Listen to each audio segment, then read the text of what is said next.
This is Dr. Eric Morris with the COM 321 class, and this is intended to be an overview of the entirety of being on the negative when you debate, particularly in NFALD policy format. As an overview, this is really designed to be a setup. I have several lectures that are particular to case debate, disadvantages, topicality, counterplans, and critiques, but this is intended to be kind of an overview of the negative. So we're going to talk about how the negative wins debates, the benefits and drawbacks of being negative, how the negative debates against the affirmative's case, how the negative uses disadvantages to outweigh that case, topicality, other theory arguments, counterplans, and critiques to just kind of give you an overview for what each of these kinds of negative arguments is. The first thing is that the negative traditionally used to win under a stock issues paradigm if they demonstrated that the affirmative had no case based on those stock issues. So the negative could demonstrate, for example, the affirmative plan completely and utterly failed to solve the problem. There would be zero solvency for the problem, and that'd be a reason to reject that plan. The negative could demonstrate that there was no inherency to the case. Either the status quo had already done the plan or was doing some other things that would solve the entirety of the problem. The negative could also win by showing that the harms or impacts of the problem were being completely solved in some other way or just would never happen. Now, the trick with this is that a lot of times when the negative debates, they don't necessarily win that there is no solvency, no inherency, or no harms. Instead, they just minimize those. And so a lot of negatives, I'm talking hundreds and hundreds and hundreds of debates over the past several decades, have lost debates when they did manage to minimize the affirmative solvency, inherency, or harms, but did not have a reason why the plan was actively bad. So they had defensive arguments against the affirmative, but they did not win an offensive argument as to why the plan was bad. And so the negative most often to win needs some kind of a disadvantage that they prove outweighs the advantage. Now, the negative can win by demonstrating a dissat outweighs the advantage in a multitude of ways. The first of those is magnitude. One of the reasons why you end up talking about a lot of global social problems in debate, whether it's global warming or nuclear conflicts betwixt a couple of countries or international disease or racism or large structural issues like that, is because those issues have a much higher magnitude than other kinds of issues do. And so if you do the math on the magnitude of an impact times its probability, that tends to provide a strategic incentive to talk about some of the high magnitude issues that are out there. A second way that a disadvantage might outweigh an advantage, or vice versa, is if it's more probable, if it's more likely to occur. Usually there is some chance of any given advantage and some chance of any given disadvantage, but certain parts of it may become highly unlikely or highly improbable based on the arguments in each round. And so one good way to compare advantage and disadvantage is to say which of these two is more likely to be true. Another comparison that debaters often use is a time frame comparison. If there is an impact that is coming down the road in 50 years or 100 years or 500 years, then it may be that there's a lot of time for us to see it coming and take action in order to avoid it. Whereas some other kinds of concerns might be things that we really need to take action on immediately. And so time frame is a way to express that. The negative will sometimes read disadvantages on the case. It's called a case turn, where they say the thing that seemed to be good in the case is actually bad, or the thing that seemed to be bad is actually good, or the thing the affirmative tried to solve they actually made worse. Those are case turns. And it is very useful when you're going to be on the negative. You go for a disadvantage as your primary offense, but you really do want to play defense against the affirmative's advantages as well. So whether you minimize their advantage on solvency, inherency, or harms, or even read a counterplan to solve the problem a different way, you're ultimately just changing the balance, because if you have 100% of a decent impact of a disadvantage, but has to outweigh a case, it'd be nice to minimize that case one way or another so your dissat outweighs it. Now, some of the negative arguments can be winners for the negative even if the plan is a good idea. So even if the affirmative wins the plan's a good idea, the negative could beat them on topicality, proving their plan does not match up with one or more of the words in the topic. In theory, The negative could also object to something about the way that the plan was written or the way the affirmative performed, and say that is a more important question than whether the plan's a good or bad thing. And there are even arguments called critiques that attempt to entirely reshift what the debate is about. I generally don't recommend reading these in an FALD. There are some judges that are pretty open to them. There are teams that have done well with them, but on the whole, they're not that common. Now, the next thing I want to talk about is kind of the benefits and costs of being negative. In in-class debates, you'll just have a side assigned, but if you ever go to a tournament and you get to the elimination rounds, they usually flip a coin to figure out who's affirmative and negative. And so I kind of want to talk about it in terms of here's the good sides of being negative and the bad sides. One of the benefits of being negative is that the affirmative is the ones with the burden of proof.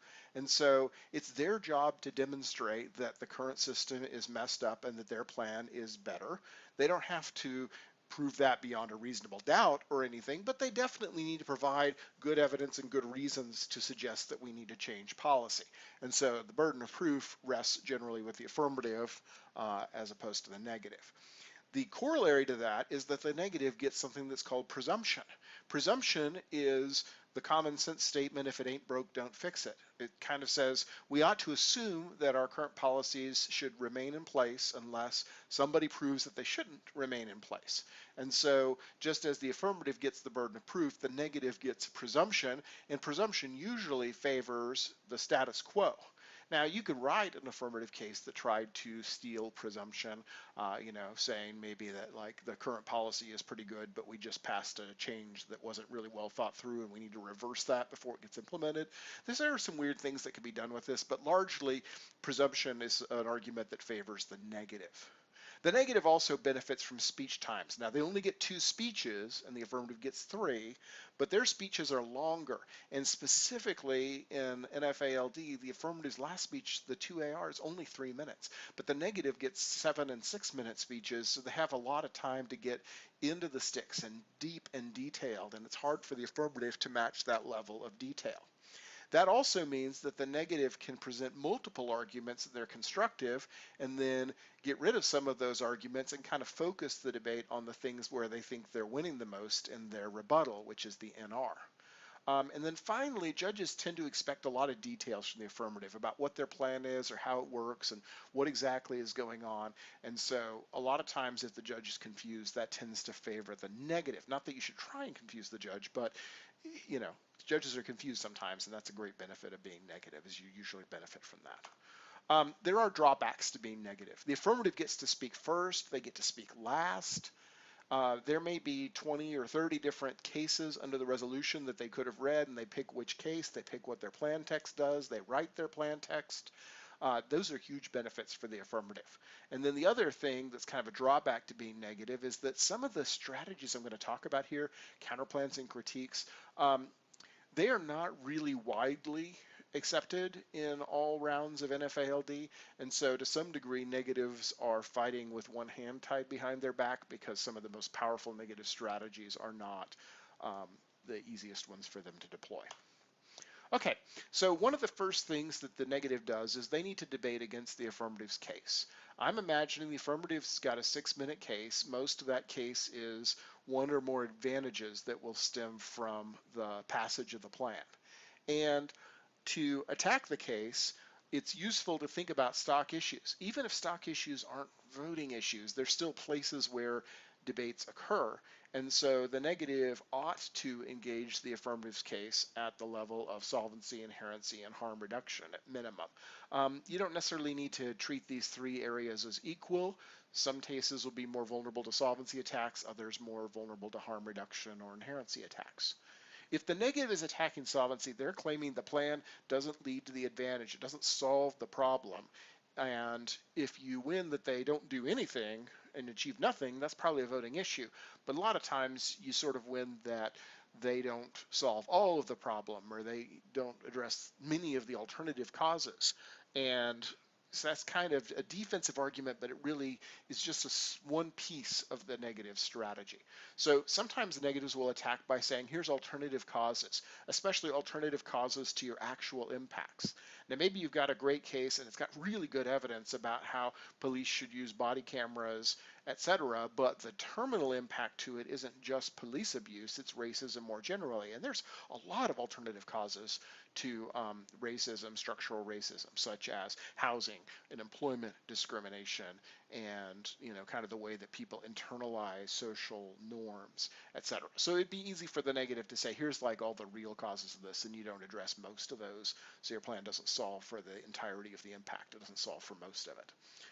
Sometimes the negative will attack solvency based upon how people will react to the plan. Now, we do need to assume your plan gets passed by the federal government. Usually that's kind of like a bill passed by the Congress, signed by the president. But then what? Then you have government agencies that might undermine it. You have people who might resist it, perhaps at the state and local level, or individuals. And so it may not actually lead to huge changes in behavior. If the plan has ambiguities, then those ambiguities can be problems for solvency. If it is hard to measure whether or not the plan is effective, that is a problem for solvency. And then sometimes when negatives research affirmative proposals, they come up with very specific objections that don't really fall into some of these categories. So there's a lot of ways for the negative to go about attacking solvency. But if an affirmative says there's 3 advantages to doing my plan, you might prove they don't have solvency for the first advantage, but they might still beat you on the second or the third advantage. So you just have to think about it. How does it relate to the benefits of the plan? The negative can also defend the status quo by attacking the affirmative on inherency, and there's a couple of ways to do this. The negative attacks plan inherency if they say the status quo is basically already doing your plan, or maybe, we're going to get around to doing your plan in a year or two. Here's some evidence that says it's inevitable. This is sometimes a very dangerous approach, because if the status quo is already largely doing the plan, when you get around to trying to say here's a disadvantage to doing the plan, that disadvantage is probably non-unique. It's probably already happening, or it's inevitable, or it's not true, or something like that. So there are some dangers for the negative if they want to attack plan inherency and say the plan is the status quo. Occasionally this is just right, and it passed last week and the affirmative wasn't reading the news, but most of the times this is not a good approach. A second approach that can be very effective is a case inherency approach that says the status quo solves the case, but it does it other ways. So we solve the actual problem, but not through the mechanism that the affirmative is using. That's a really good frame because it minimizes the effect of the case while it's not denying you ground to read disadvantages. In the bigger picture sense, the negative should always be asking the question, why does the status quo do it that way? What is the current policy? How are we trying to fight these problems? And why were those strategies chosen?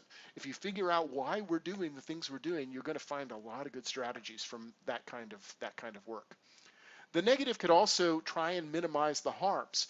Lots of times affirmatives overstate the harms anyway in the 1AC, and so if you research them, you can kind of start whittling that down to a considerable extent.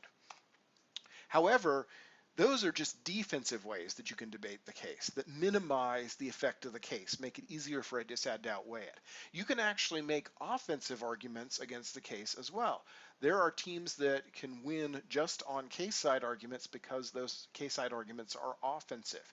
So the first category of those is impact turns. Impact turns are kind of when you say the thing that seems bad is actually good, or the thing that seems good is actually bad.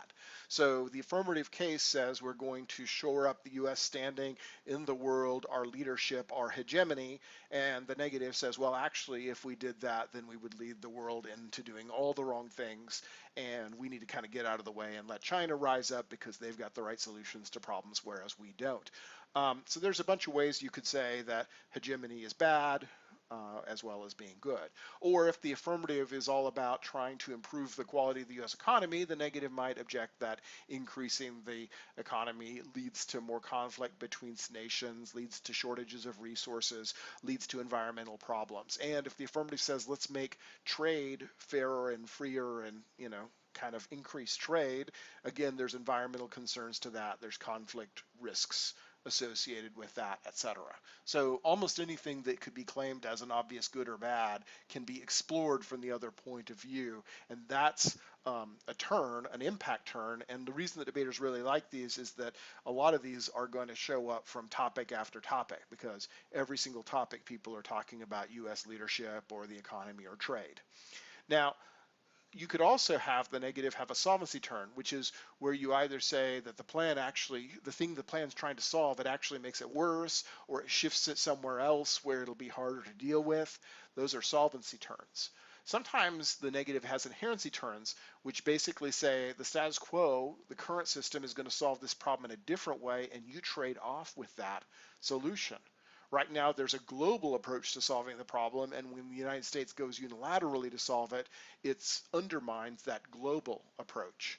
Or it spurs people to act in ways that actually undermine solvency for the case, that it's, net destructive. Now, most of the time, the negative is not going to confine themselves to debating the case. They're going to read one or more off-case positions. And by far, the best off-case position to read is called a disadvantage. A disadvantage is offense against the plan. It says the plan will lead to a harmful chain reaction, a harmful series of events. And so if the plan is step A, it kind of says A will lead to B, will lead to C, will lead to D, will lead to E, will lead to F, and F is really terrible. And so it's kind of a chain reaction. And you can research these for an entire topic, but you sometimes have to tweak them to make them apply to a particular affirmative case. Here's the things that you need to make a disadvantage operate. The first thing is you got to have a link. You got to be able to show the plan specifically causes it. That doesn't mean that you have to have a card that's talking about the affirmative specific plan, but if you have one, you should read that one.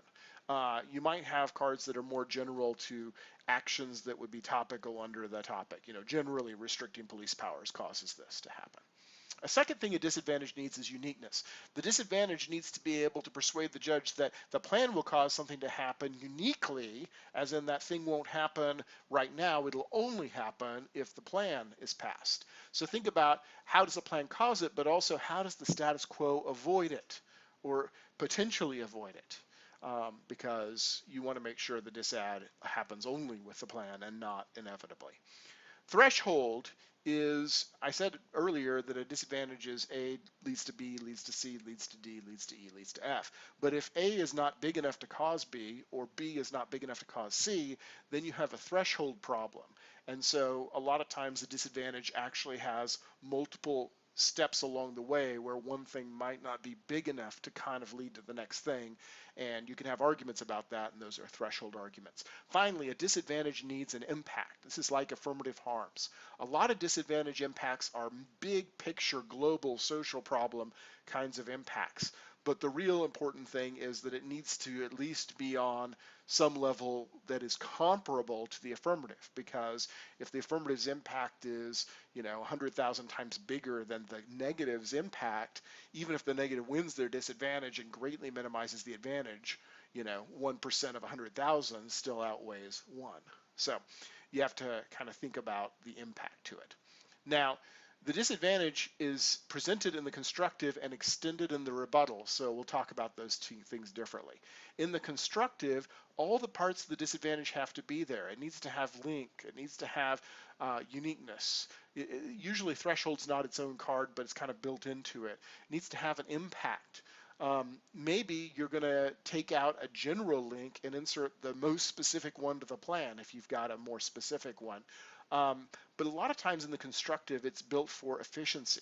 People will use the shortest cards that clearly say what they need to say, but don't say a lot of others, because they figure if they can read, a couple of disadvantages and put like a minute or a minute and a half into each of those, they still have plenty of time to argue the case. But if your disadvantage takes 3 or 3.5 minutes to chew your way through, you don't have very much time to get to the case and start playing defense against it. So there is an efficiency principle for the constructive.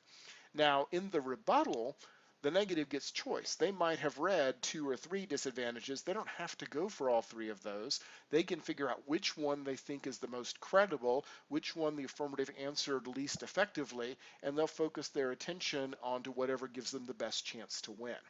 So every off-case position, just like every advantage, is flowed on its own sheet of paper. So if you read a disadvantage, the judge is going to write down your subpoints in the first column of a piece of paper, and then when the affirmative gets up to answer it, they're going to go to the second column and start writing the affirmative's answers down. My suggestion when you're flowing a disadvantage or any off-case position is to leave an inch or two at the top of the page, because a lot of times when people extend a disadvantage, they start off with an overview that talks about how if they win the disadvantage, it actually reverses the case. If the disadvantage is true, police brutality will increase or crime will increase. They'll also try and talk about why the disadvantage outweighs the case, perhaps compare it, time frame, magnitude, probability, and that kind of stuff in an overview tends to get flowed at the top. Now, the next thing that the negative has to do is that they need to go through all the affirmative answers, and they need to answer every single one of those things. So the negative constructive might have read 3 cards to support the disad. Maybe they found a card that did everything at once, but usually there's multiple cards. Then the affirmative goes there and they have 7 answers to it, and some of those have evidence to support them. The negative, after doing whatever overview to explain and frame the disadvantage, needs to go through every single one of those affirmative 7 answers, put them in the order that the affirmative said them, and say, on their number 1, here's my responses. On their number 2, here's my responses. And they have to be very specific and on point, because if they miss even one of those answers, there's a good chance the affirmative will be able to capitalize on that and persuade the judge not to vote for the disadvantage. There are several common disadvantages you see in debate rounds. First, anytime I read a case turn, like hegemony is actually bad, economy is bad, the plan makes the problem worse, those things are disads if you think about it, but they're usually read on the case because they're so specifically about a claim the affirmative already made. A lot of times people will read disadvantages off case and give them their own page because they kind of have their own internal logic, and so it sort of makes sense to isolate all the arguments about this into a different piece of the debate. A lot of disadvantages explore the political implications of the passage of the plan. You know, what would happen if the president decided to spend political capital to push this? What would happen if Congress decided to suddenly like flip from acting conservative to pass a liberal proposal here in the, in the middle of everything? How would that affect other issues on the agenda? How would that affect other issues generally? That's called an agenda politics disadvantage. There are also disadvantages that deal with public backlash, including disadvantages that deal with elections. So if the Congress passed something like this, would that cause Democrats as opposed to Republicans to win the next election? And if so, would that potentially be a bad thing? That's an elections disad, and it's just one of the public backlash kinds of disads that the negative will sometimes run. A lot of disadvantages deal with federalism. There's a delicate balance between the role of the federal government, which is oftentimes to advocate for certain things and provide models and maybe encourage the states, but a lot of issues the debate topics talk about have state and local roles, and so it may be that the affirmative's federal government plan disrupts the balance of power between the federal government and the states, and that balance of power is called federalism, and so there's a lot of research on that, and so it shows up on a lot of different topics. Spending disadvantages are fairly intuitive. If the plan costs a lot of money, it may increase deficit spending for the federal government, which could be bad for the economy.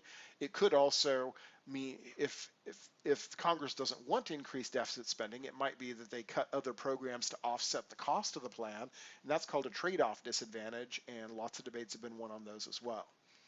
Usually there are disadvantages kind of particular to the topic. So one of the reasons we don't crack down more on police police brutality and policing practices is because we're concerned about crime, and we're concerned about fear of crime, and we're concerned about whether law enforcement will do their job if they're mad about different policies coming out of the federal government.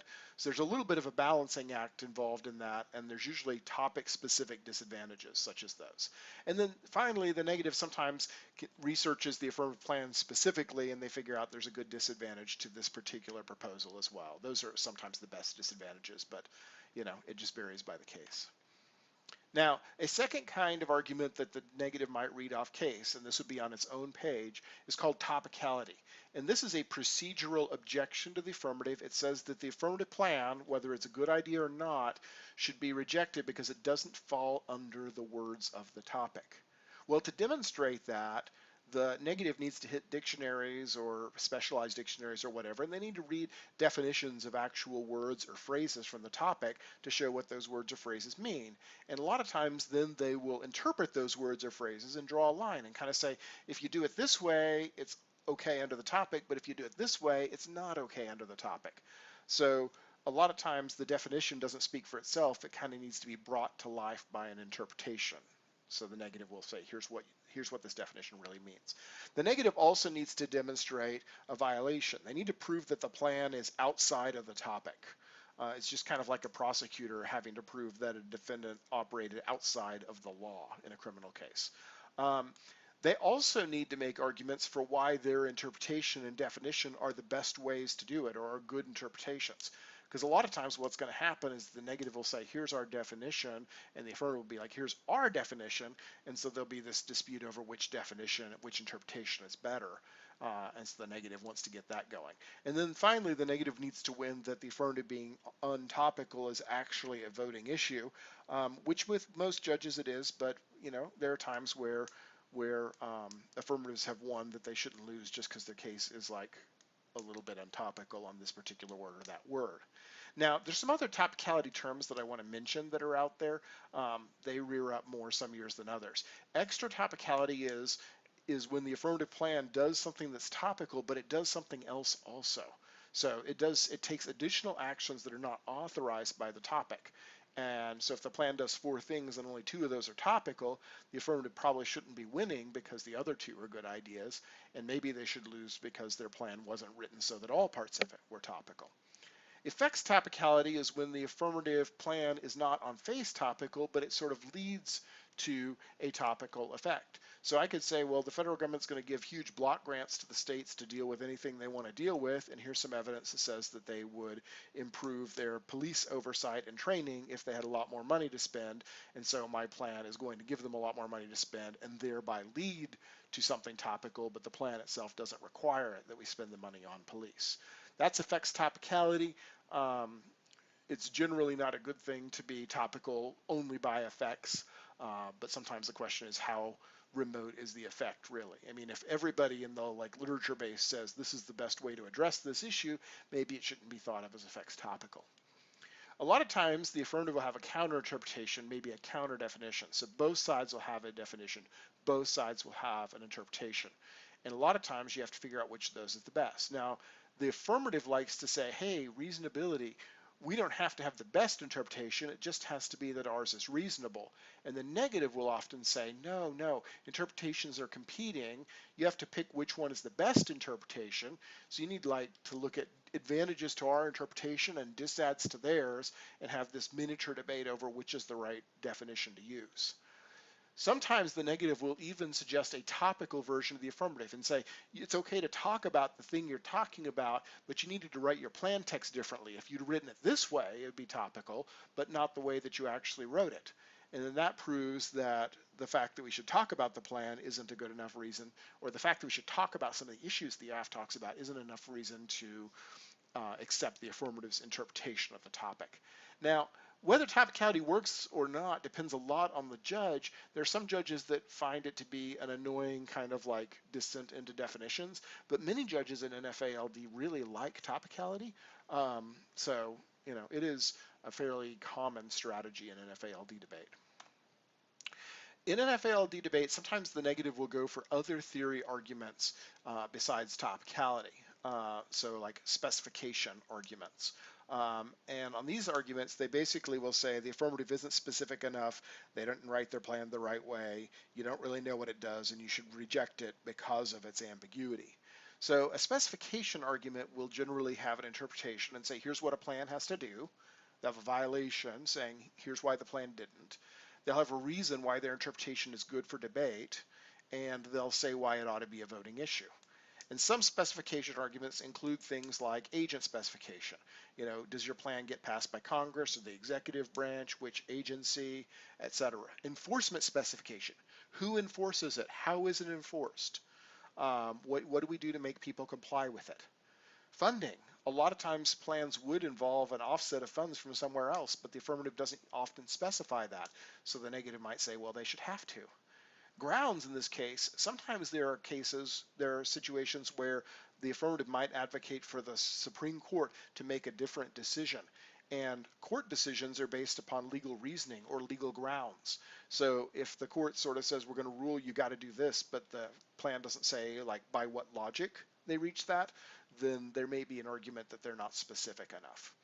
Judges in NFA really seem to like specification arguments. In our other format, NDT, it's very hard to win on these as arguments, but there are lots of debates that are decided on them in NFALD. Counterplans are less common in NFALD. They aren't against the rules. In fact, the rules talk about the standards for counterproposals, which is their term for counterplans. But they're very common in NDT debate, and you should at least know what they are. The gist of a counterplan is the affirmative says, well, we're going to solve the problem, but we're going to do it a different way, not the way that your plan text said, maybe not a way that's even under the topic, but a completely different way. So the affirmative tried to make the economy better by improving the quality of policing, but the negative says, let's make it better by changing how the Federal Reserve Board sets interest rates, or by doing an infrastructure proposal, or solve the same problem a different way. Now, a counterplan is presented in the negative constructive, and it includes a text. Just like the affirmative has a plan text, the negative has a counterplan text. And then usually the counterplan will solve one or more of the affirmative's advantages, but maybe not all of their advantages. It could be that we solve advantage 1 a different way, and then advantage 2, we actually say the thing that looked bad is good. That's a consistent strategy. A counterplan, however, has to be competitive. There has to be a built-in answer to the obvious response, which is, you got a good idea, I got a good idea, let's do both of our ideas. So the counterplan is always built around the idea of why should we do both, and they always have a reason why we shouldn't do both. One reason is maybe there's a disadvantage to doing the plan, and the counterplan doesn't link to that disadvantage, or it links less, and so that's called an external net benefit. That's the reason you could do both, but you don't want to, because it would lead to this disadvantage. It's better to do the counterplan alone and avoid the disadvantage. Sometimes people will even be able to say the counterplan is mutually exclusive because it's the opposite of the plan. They might even read definitions of words in the topic or words in the affirmative plan to demonstrate that it goes in the opposite direction.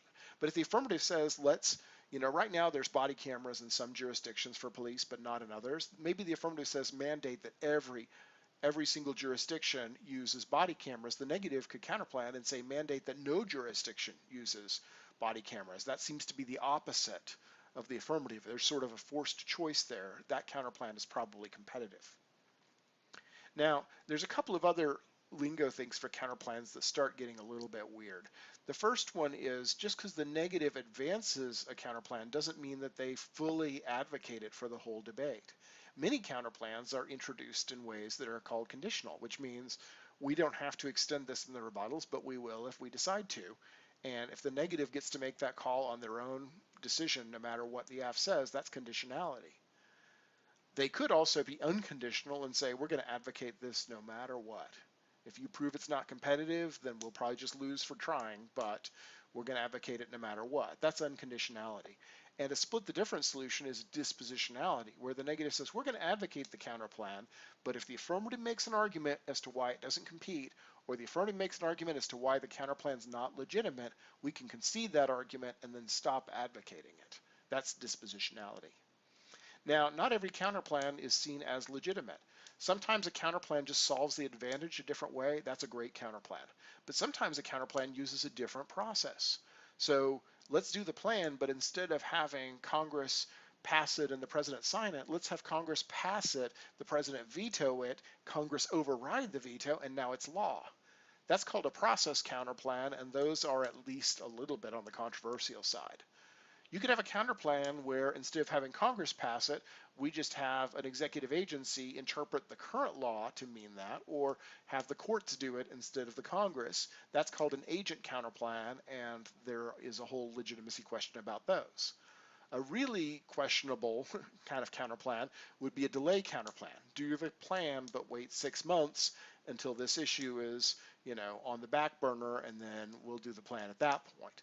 That's actually how politicians really think sometimes, but it's not always very good for debate. So it's hard to win that delay counterplans are legitimate. Another term that often pops up with counterplans is the term permutation, which is called PERM. This is the affirmative's way to say, hey, you can just do both. So the affirmative will say things like perm do both, it's possible, or perm do the counterplan if the counterplan and the plan are so similar to each other that the difference is not consequential. Or maybe perm do the plan and then the counterplan, do the counterplan and then the plan. Those are all permutations. They're all kind of combinations. Permutations need to include the entirety of the plan, but they don't have to include the entirety of the counterplan. The NFA has some rules on counter proposals, so on how they're supposed to work.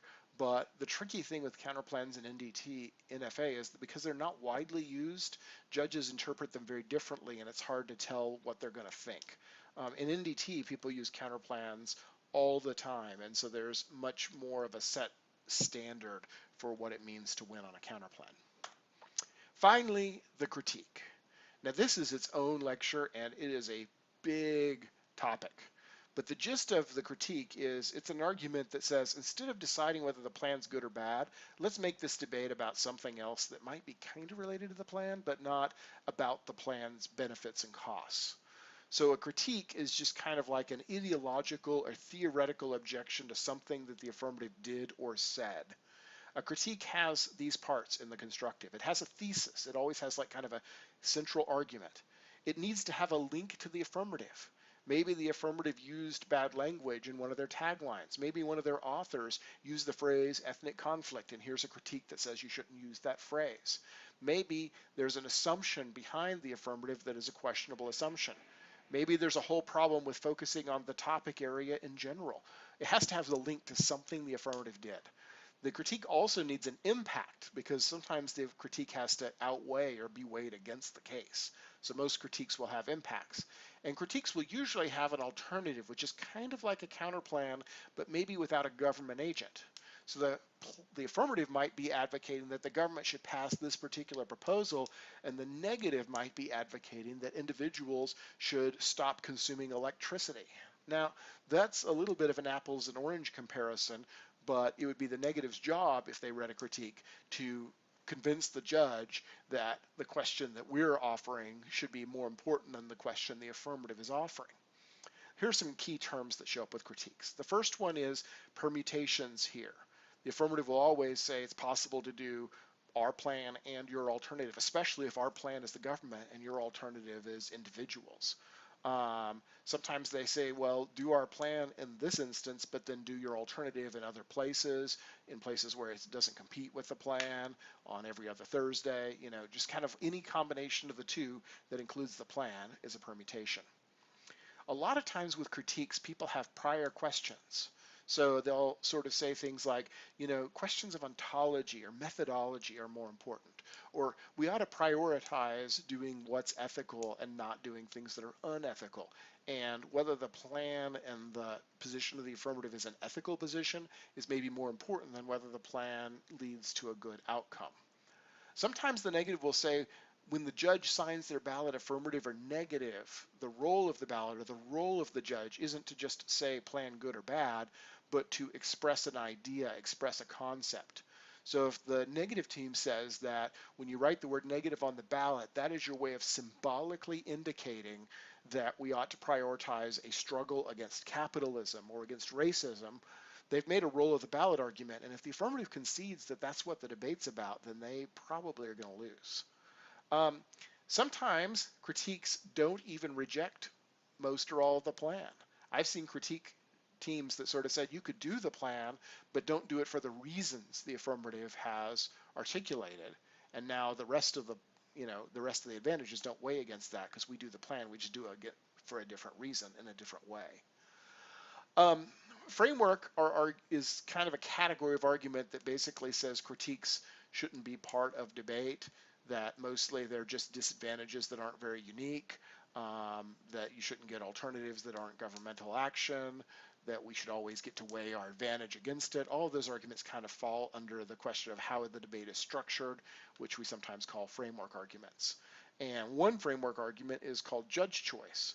When the judge votes, do they have to vote negative to reject the plan, or can they vote affirmative and still reject some of the stuff the affirmative said? So if the affirmative has two advantages and one of those is a really good argument and the other one is very problematic, Should the judge still vote affirmative because the plan's a good idea, but just this reason for it isn't a very good idea?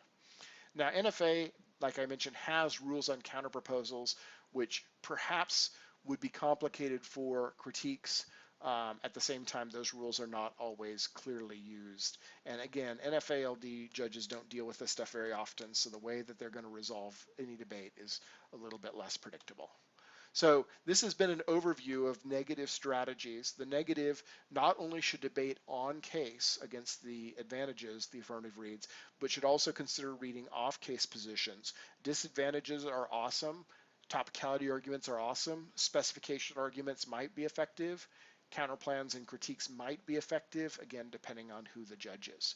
I have got other more detailed lectures that explore each of those kinds of arguments in more detail. Thank you.